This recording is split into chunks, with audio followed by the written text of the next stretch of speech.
Hello and welcome to our Unit 9 Research Methods presentation. Today we're going to be talking about the two teams on the board shown, Radcliffe Borough and Manchester United FC.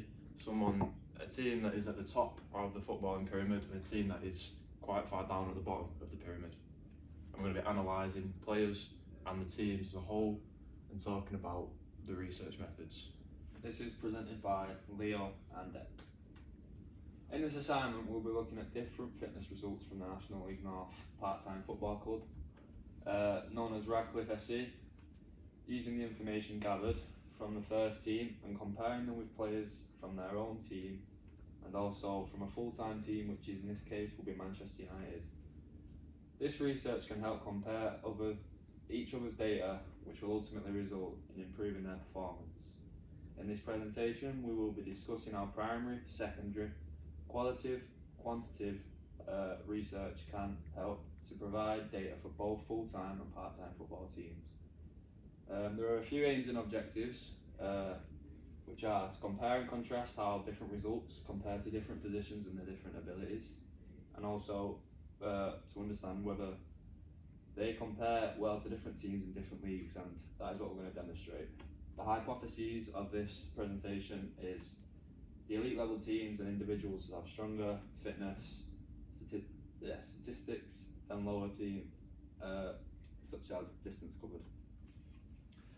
Right, so what we've started off with is the techniques affecting research strategies. So one key factor that could affect the results of data is the level of footballing pyramid in which both teams play. So obviously United, level 1, Premier League, and then we've got Radcliffe who are level 7, Northern Premier. For example, one team we have chosen is Radcliffe, who are a part-time club, and Manchester United being a full-time club. This can be a major factor, including how long each team has on the ball. So for example, Man United, a team at the level 1 Premier League, are going to have a lot more time on the ball than Radcliffe, being they're going to run a lot less. That's due to the standard and the technical ability of the players for Manchester United compared to the players of Radcliffe. As well as this, fitness levels of the two teams are going to be majorly different. This can be due to the fact that Radcliffe is a part-time team, so they're not training every single day, they're not working on cardio every single day, and outside of the club, they can be doing their own thing, it's not really being tracked. Compared to United, where they're in every single day and all the fitness and cardio and heart is getting tracked and the data's being analysed constantly. So, as well as this, because of the level of the two teams' dietary requirements, a team like United, they're going to have higher standard employees to, Maintain and improve the dietary requirements, basically. Compared to Radcliffe, who, they might be out on the weekend drinking and it's not really as big an issue as for a professional footballer who plays for Man United. More money, more motivation. A team like Manchester United are going to be getting paid a lot more money on the level 1 Premier League. We know what it's like due to the income, the salaries, of TV, branding like BT Sport, Sky Sport coming in for viewership. All that money's going to go towards their wage and salary. That you don't really get that in the Northern Premier League for a team like Radcliffe. As well as this, the last one is that in the Northern Premier League, Radcliffe, it's a part-time club, so they're going to have part-time jobs as well, and this could vary from working in a warehouse or in a bar, whatever, but they might have fatigue from doing these outside of football that could affect their actual football. United, it's a full-time job, full-time responsibility. This can overall affect the data.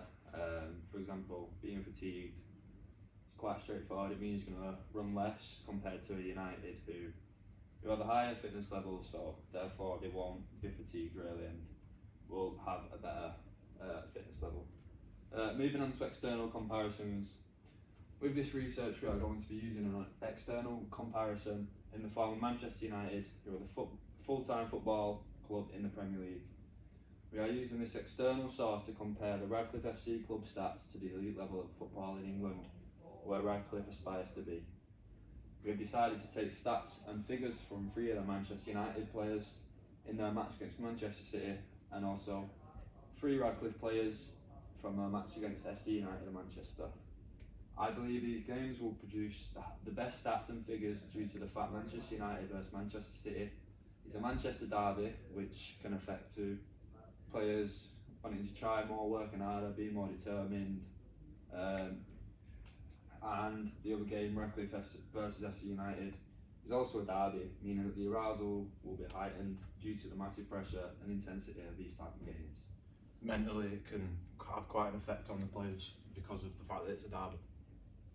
From these matches, we have found that Redcliffe FC as a team ran a total of 89.96 kilometres compared to Manchester United in their game against Manchester City, covering a total of 113 kilometres, meaning Manchester United ran significantly more in the game, therefore proves our hypothesis to be correct thus far. This is also the same case for individual players in specific positions.